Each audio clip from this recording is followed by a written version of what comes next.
मेरे को तो बिल्कुल आइडिया नहीं है। मैंने भी आज कहीं पर सुना, मैंने देखा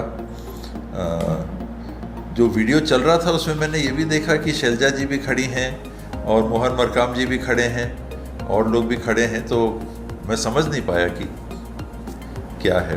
यदि संगठन के बदलाव के बाद अगर ये मुख्यमंत्री कह रहे हैं तो ये चुनाव से पहले आप इसको कैसे देखते हैं, अगर होता है सही है?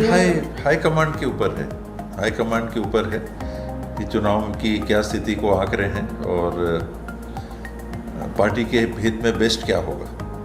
कई लोगों का विचार होगा कि अब चेंज नहीं होना चाहिए, कुछ लोग सोचेंगे कि भाई कुछ चेंज करके भी देखो, अगर कहीं उससे और अच्छा हो सकता है।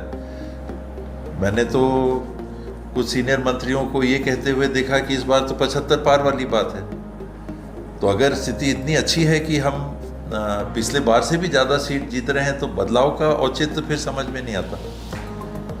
अगर हम टाइट हैं कि हार जीत का संघर्ष चल रहा है तो बदलाव की बात सामान्य रूप से होती है। अगर हम इतने विश्वस्त हैं और ये सभी कोई कहते हैं कि नहीं कांग्रेस की सरकार बन रही है और कुछ सीनियर लोग कहते हैं 75 पार, तो फिर सब बढ़िया है। जो टीम अच्छा काम कर रही है फिर बदलना क्यों, ये भी बात आती है। 75 सीट आ पाएंगी?